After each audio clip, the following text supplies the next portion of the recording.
Baik, bismillahirrahmanirrahim. Assalamualaikum warahmatullahi wabarakatuh. Assalamualaikum Bu Susi. Waalaikumsalam Bu Intan. Iya, sesuai dengan kesepakatan kita kemarin, Ibu, terkait tentang keterampilan coaching dengan menggunakan alur Tirta. Ibu Susi nanti akan berbicara dengan coach yang bernama Ibu Yusi, betul begitu Ibu?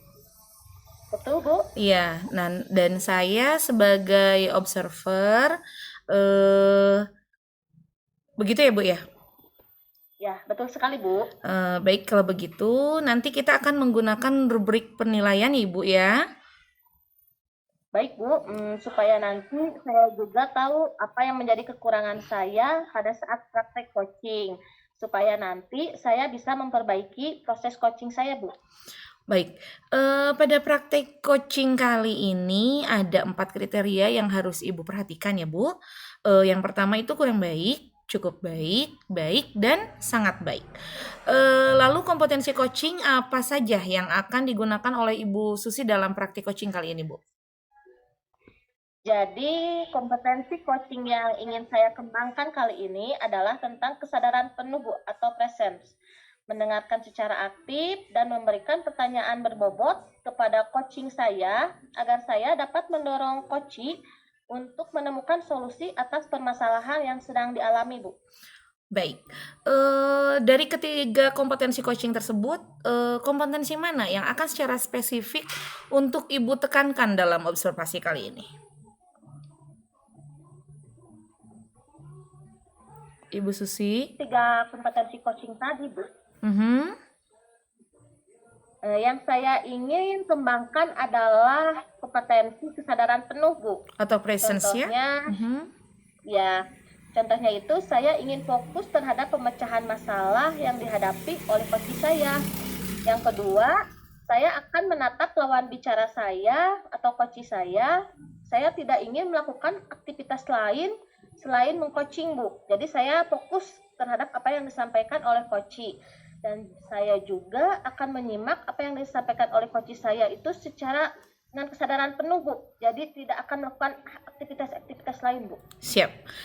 Baik Bu Susi, setelah saya catat, nanti akan saya catat, berarti untuk mengetahui bagaimana Ibu Susi mencapai apa yang diharapkan dalam pengembangan kompetensi coaching kali ini. Lalu, kapan akan dilaksanakan praktik coachingnya Bu?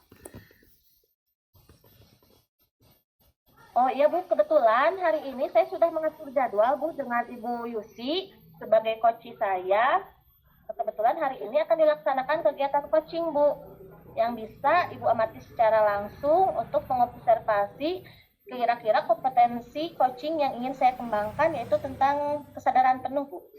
Baik, nanti setelah saya mengamati percakapan Ibu Susi dan juga Ibu Yusi, nanti saya akan menyampaikan ketercapaian dari pengembangan kompetensi coaching yang akan Ibu Susi kembangkan tadi ya Bu.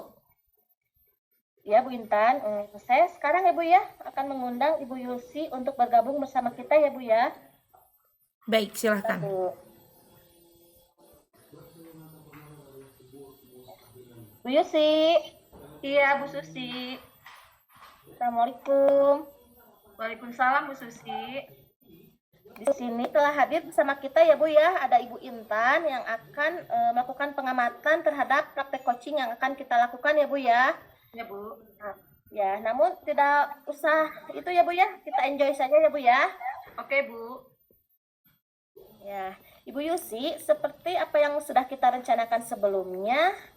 Nah, di sini saya akan melakukan praktek coaching ya Bu ya. Saya harap Ibu Yusi tidak usah ragu-ragu atau malu-malu untuk menyampaikan apa keresahan yang Ibu rasakan gitu Bu. Siap, Bu. Begini, Bu Susi. Saya sedikit punya masalah, Bu. Ada salah satu murid saya itu memiliki sifat itu betul-betul pendiam, Bu. Sangat pasif sekali. Cenderung itu tidak mau bergerak, tidak mau berbicara. Pokoknya sangat pasif. Tidak mau melakukan apapun di dalam kelas. Seperti itu, Bu. Oh, jadi ada murid Ibu yang sangat pendiam ya Bu ya, cenderung Iya, Bu. pasif. dan tidak mau berbicara ketika pembelajaran berlangsung ya Bu ya? Betul Bu Susi, saya merasa anak ini membutuhkan perhatian khusus Bu, semacam treatment khusus gitu Bu, agar dia bisa lebih aktif dan semangat untuk belajar. Ya, betul-betul Bu. Jadi percakapan kita kali ini, apa yang Ibu harapkan? Atau apa yang ingin Ibu Yusi capai dari percakapan kita kali ini? Begini Bu, saya berharap dari percakapan kita hari ini, saya bisa membantu murid saya tersebut yang tadi saya ceritakan Bu. Dia kan sangat pendiam dan cenderung sangat pasif dalam kegiatan belajar, sehingga nanti murid saya ini bisa lebih aktif dan semangat dalam kegiatan pembelajaran. Jadi saya ingin membantu dia supaya bisa lebih aktif Bu. Oh, gitu ya Bu Yusi ya. Jadi di akhir percakapan kita, nanti Ibu Yusi ingin murid Ibu tadi yang pendiam itu dan cenderung pasif menjadi aktif, menjadi periang, tentu saja menjadi semangat dalam mengikuti pembelajaran ya Bu ya. Betul Bu Susi, saya ingin seperti itu. Saya ingin tahu bagaimana sih kondisi murid Bu Yusi secara mendetail ya Bu ya. Coba Ibu ceritakan kepada saya secara spesifik bagaimana kondisi dari murid Ibu yang tadi pendiam dan pasif itu Bu, agar saya tahu, oh kejadiannya seperti ini loh.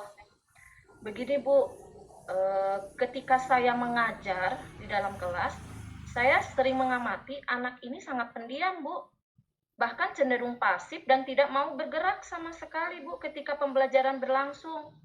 Tidak mau berbicara, jika diberi pertanyaan pun dia hanya merespon dengan mengangguk atau menggeleng saja Bu. Padahal yang saya perhatikan kalau sedang tidak belajar atau di jam istirahat, dia suka ngobrol sama teman-temannya, khususnya dengan teman sebangkunya. Tapi ketika pembelajaran di dalam kelas, dia itu diam Bu, 1000 bahasa. Jika diberi pertanyaan, hanya menjawab dengan mengangguk dan menggeleng. Ketika saya meminta tolong dijelaskan, dia menggeleng saja dan menunduk. Malah cenderung dia mau menangis kalau saya terus memberikan pertanyaan mengenai pembelajaran Bu. Terus kira-kira ini setiap hari Bu atau hanya sekali saja seperti itu? Setiap saya mengajar Bu, saya menyaksikan anak tersebut begitu Bu. Nah, jika diperhatikan, saya juga pernah memperhatikan ketika dia mengikuti pembelajaran olahraga ya Bu di lapangan. Nah, memang anak ini berbeda Bu dengan teman-temannya yang lain. Kalau teman-temannya yang lain kan aktif ya Bu ya dalam kegiatan olahraga, apalagi kalau di lapangan ya Bu ya. Tapi anak itu malah diam Bu padahal saat pelajaran olahraga. Oh, jadi anak ini sangat pendiam ya Bu ya. Jika diberi pertanyaan hanya Bu ya tadi anggukan atau menggelengkan kepala ya Bu ya. Iya Tidak betul pernah Bu. berbicara ya Bu ya. Seperti itu ya Bu ya. Iya betul Bu Susi, seperti itu. Setelah mendengar cerita dari Bu Yusi tadi, anak ini sering diam ya Bu ya. Meski temannya yang lain atraktif. Anak ini cenderung pasif dan tidak mau berbicara. Nah, selama ini, karena ini sudah sering ya Bu ya, Iya apakah betul. Ibu sudah melakukan tindakan untuk anak tersebut? Kalau tindakan secara langsung sih belum ya Bu. Namun saya sudah bertanya kepada guru lain. Ternyata sama, anak ini sangat pendiam dan tidak mau berbicara pada saat pembelajaran guru tersebut. Oh, jadi Ibu Yusi belum melakukan tindakan ya Bu ya terhadap anak ini, tetapi sudah bertanya kepada guru lain dan menurut guru lain itu juga sama anak ini memang pendiam ya Bu ya. Betul sekali Bu. Nah, kira-kira apa nih yang akan Ibu lakukan terhadap murid tersebut? Mungkin yang akan saya lakukan terhadap murid tersebut adalah saya akan melakukan restitusi Bu. Jadi Ibu Yusi akan melakukan restitusi ya, praktek segitiga restitusi. Betul Bu Susi. Selain restitusi, apalagi nih yang akan Ibu lakukan? Selain restitusi, saya juga akan membuat rancangan pembelajaran berdiferensiasi, Bu. Jadi, Ibu akan melakukan pengajaran diferensiasi yang sebelumnya Ibu sudah melakukan restitusi terlebih dahulu ya Bu ya, agar tahu pembelajaran yang dibutuhkan oleh murid tersebut. Betul sekali, Bu. Pembelajaran berdiferensiasi seperti apa sih kira-kira yang akan Ibu Yusi lakukan? Mungkin pertama-tama saya akan melakukan pemetaan terlebih dahulu ya Bu terhadap kebutuhan minat dan profil belajar murid agar saya bisa menentukan diferensiasi konten dan diferensiasi proses yang sesuai bagi kebutuhan murid saya tersebut, Bu. Lantas, langkah apa yang akan selanjutnya Ibu lakukan? Saya akan membuat rancangan pelaksanaan pembelajaran berdiferensiasi, yaitu diferensiasi konten, diferensiasi proses, dan diferensiasi produk, Bu. Kalau boleh tahu, diferensiasi proses itu seperti apa sih, Bu? Nanti di dalam proses pembelajarannya, saya akan melakukan pembelajaran yang dapat meningkatkan minat dan belajar murid, Bu, seperti diskusi kelompok agar dapat menstimulus murid tersebut untuk bisa lebih aktif dan semangat dalam pembelajaran, Bu. Saya akan melakukan survei terlebih dahulu untuk melihat kesiapan, minat, dan profil belajar murid. Nah, mungkin seperti itu, Bu, yang akan saya lakukan sebelum melakukan pembelajaran diferensiasi. Oh, jadi seperti itu ya, Bu ya.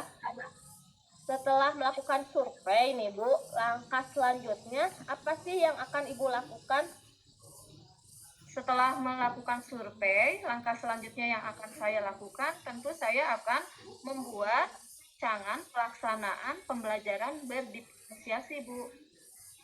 Wah, bagus sekali ya, Bu ya. Nanti pembelajaran berdiferensiasi proses seperti apa sih yang akan Ibu lakukan? Pembelajaran diferensiasi proses yang akan saya lakukan, rencananya saya akan membentuk kelompok, Bu. Nah, di dalam tugas diskusi kelompok itu, saya akan meminta anak-anak membuat tugas produk yang nantinya akan dipresentasikan oleh masing-masing kelompok. Sebagai awalnya, nanti sebelum membuat produk, anak-anak akan diajak pelajaran moving class, Bu. Pembelajaran di luar kelas. di luar kelas, Bu, untuk melihat proses pembuatan produk-produk kerajinan secara langsung, Bu. Jadi tidak monoton di dalam kelas, Bu. Wah, itu bagus sekali loh, Bu, untuk dilaksanakan di dalam proses pembelajaran berdiferensiasi proses. Ibu akan membentuk kelompok dan membawa anak-anak belajar di luar kelas ya, Bu ya, sehingga anak-anak akan diminta untuk mempresentasikan hasil pekerjaannya. Itu untuk diferensiasi proses ya, Bu ya. Kira-kira untuk diferensiasi produknya itu seperti apa, Bu? Nah, dalam diferensiasi produknya, saya akan memberikan kebebasan kepada anak-anak murid saya untuk menentukan kerajinan yang dibuat dari bahan bekas. Jadi mereka bisa mendaur ulang barang-barang bekas sesuai dengan keinginannya, Bu. Jadi bebas mau membuat produk apa saja. Wah, ini sangat menarik ya, Bu ya. Anak diberikan kebebasan untuk memilih produk mana atau kerajinan mana yang ingin mereka buat ya, Bu ya. Nah, kembali lagi, Bu, nih ke permasalahan terhadap murid Ibu yang pendiam nih. Tadi Ibu akan melakukan restitusi. Kemudian Ibu juga akan melakukan pembelajaran berdiferensiasi. Nah, kira-kira nih dari kedua rencana tadi, manakah kira-kira yang akan segera Ibu laksanakan? Yang akan segera saya laksanakan itu adalah tindakan restitusi, Bu, sesuai dengan tahapan-tahapan yang ada pada pendekatan segitiga restitusi, Bu. Tahapannya itu seperti apa, Bu? Nah, tahapan restitusi pada segitiga restitusi itu yang pertama adalah menstabilkan identitas, Bu. Kemudian yang kedua itu adalah validasi tindakan yang salah, dan yang terakhir itu adalah menanyakan keyakinan. Nah, dalam pelaksanaannya, apakah nanti ada seseorang yang akan membantu Ibu dalam melakukan praktek segitiga restitusi tersebut? Tentu ada, Bu. Saya nanti akan dibantu oleh wali kelas dan guru BK, Bu. Nah, bagaimana beliau berdua ini bisa membantu Ibu? Jadi begini, Bu, nanti saya akan berkoordinasi dengan wali kelas ya, Bu, untuk memastikan apakah anak ini sebelumnya ada kasus lain atau tidak, Bu. Kemudian saya juga akan berkoordinasi dengan guru BK apakah di mata pelajaran lain siswa tersebut mempunyai masalah yang sama tidak dengan pada saat pembelajaran dengan pembelajaran saya, Bu. Nah, setelah itu saya juga akan kembali berkoordinasi dengan wali kelas untuk meminta izin saya melakukan tindakan restitusi terhadap anak tersebut, Bu. Bagus sekali langkahnya ya Bu ya. Ibu akan berkoordinasi terlebih dahulu dengan wali kelas dan guru BK. Nah, Bu, sampai di sini apa sih yang sudah Ibu dapatkan dari percakapan kita hari ini? Alhamdulillah, Bu Susi, saya sudah merasa lebih tenang. Sekarang tidak ada yang mengganjal di hati saya. Kemudian kepercayaan diri saya juga kembali muncul, Bu. Dari percakapan ini, saya juga menemukan solusi, Bu, dari permasalahan yang saya hadapi. Dan saya bisa menemukan tindakan untuk membantu siswa yang sangat pendiam itu, Bu. Nah, kira-kira itu, Bu, yang saya dapatkan dari hasil diskusi dan percakapan kita kali ini, Bu. Alhamdulillah ya Bu ya. Jadi setelah percakapan kita kali ini, Ibu sudah menjadi lebih tenang, sudah lebih percaya diri, dan Ibu juga sudah muncul dan mampu menemukan solusi dari permasalahan yang Ibu alami ya Bu ya. Nah, solusi tindakan yang seharusnya Ibu lakukan untuk membantu siswa yang pendiam tadi itu solusinya apa, Bu? Solusinya mungkin yang pertama adalah tindakan pendekatan melalui segitiga restitusi dan juga melalui pembelajaran berdiferensiasi, Bu. Nah, untuk tindakan restitusi ini, Ibu kapan sih akan melakukan segitiga restitusi ini? Saya akan melakukannya secepatnya, Bu. Insya Allah besok saya akan menemui wali kelasnya untuk meminta izin dan menemui guru BK, Bu. Selanjutnya, pada hari Selasa, saya baru melakukan tindakan restitusi, Bu. Bagus Ibu, lebih cepat memang lebih baik ya. Jadi nanti hari Selasa Ibu akan melakukan tindakan restitusi saat jam istirahat ya. Saya juga nih penasaran Bu, nanti hasilnya bagaimana setelah Ibu melakukan tindakan restitusi dan juga pembelajaran berdiferensiasi. Nah nanti 5 hari lagi, mungkin setelah hari ini ya Bu ya, kita akan bertemu kembali untuk membicarakan bagaimana hasilnya. Saya doakan nanti setelah restitusi ini anak tadi menjadi aktif dan minat belajarnya menjadi meningkat ya Bu ya. Amin, amin. Terima kasih Bu Susi. Semoga lancar semuanya. Terima kasih Ibu Yusi sudah mau berbincang-bincang dengan saya ya Bu ya. Sama-sama Bu Susi, justru saya yang terima kasih ke Ibu. Akhirnya saya menemukan solusi dari permasalahan yang saya hadapi, Bu. Saya juga terima kasih kepada Bu Intan yang telah berkenan menjadi observer dalam praktik kucing ini. Terima kasih Bu Susi, Bu Intan. Sama-sama Ibu Yusi. Ibu Yusi, kalau sudah selesai silahkan Ibu Yusi berkenan untuk meninggalkan room gimit. Iya Bu, terima kasih ya Bu. Ya. Baik Bu Susi, Ibu sudah melakukan praktik coaching dengan sangat baik ya dengan Ibu Yusi tadi. Nah, saya sudah menilai, coba bagaimana hasilnya menurut Ibu? Alhamdulillah ya Bu ya, setelah melakukan praktek coaching tadi, hasilnya sesuai dengan harap menemukan solusi dari permasalahan yang beliau hadapi Bu.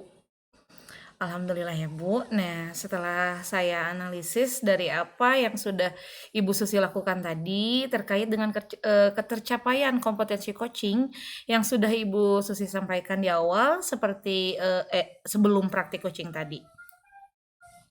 Baik Bu, tadi kan saya ingin mengembangkan kompetensi coaching itu, yaitu aspek kesadaran penuh ya Bu ya. Saya juga sudah fokus Bu dari pemecahan masalah yang dihadapi oleh coach saya Bu.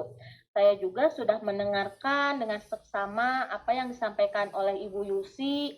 Saya juga berusaha untuk menatap lawan bicara saya Bu. Saya juga tidak sibuk mencatat, saya hanya fokus kepada apa yang disampaikan oleh coach saya Bu. Betul Bu Susi, memang tadi saya juga memperhatikan, saya amati Bu Susi sudah hadir secara penuh dengan koci Ibu Susi yaitu Bu Yusi. Bu Susi juga sudah mendengarkan secara aktif, menjadi pendengar yang aktif, dan sekaligus Ibu Susi sudah memberikan pertanyaan-pertanyaan yang berbobot kepada koci Ibu Yusi. Terima kasih Bu Intan sudah menyampaikan penilaian atas dari observasi praktek coaching yang saya laksanakan, Bu. Sama-sama Ibu Susi. Nah, sekarang kira-kira rencana berikutnya, kompetensi coaching yang mana yang akan Ibu Susi kembangkan? Kompetensi coaching yang akan saya kembangkan adalah memberikan pertanyaan berbobot kepada coach saya, sehingga coach akan terdorong untuk menemukan pemecahan dari masalah yang dia hadapi, Bu. Nah, untuk langkah-langkah Ibu Susi untuk mengembangkan kompetensi coaching tersebut itu apa nih, Bu? Jadi saya untuk mengembangkan kompetensi ini, saya akan merefleksi terlebih dahulu coaching yang telah saya laksanakan, kemudian saya akan mencari referensi dan belajar dari sumber lain, Bu. Misalnya dari orang lain yang memang sudah pandai dalam melakukan praktek coaching. Nah, ini akan kapan dilaksanakannya Ibu Susi? Untuk mencari referensi ini, saya akan laksanakan secepat mungkin, Bu. Baik. Lalu kapan Bu Susi kita akan bertemu lagi untuk melihat hasil dari praktek coaching ini? Minggu depan ya Bu ya. Nanti saya akan agendakan kembali, kalau sudah menemukan waktu yang pas, saya nanti akan menghubungi Ibu. Siap. Baik, kalau begitu sampai bertemu lagi ya Ibu Susi. Terima kasih. Ya Bu Intan, terima kasih banyak ya Bu ya sudah menjadi observer dari praktek coaching yang telah saya laksanakan dengan Ibu Yusi. Iya, terima kasih sama-sama Ibu Susi. Assalamualaikum. Waalaikumsalam warahmatullahi wabarakatuh. Oh, let me up with a bright smile on now.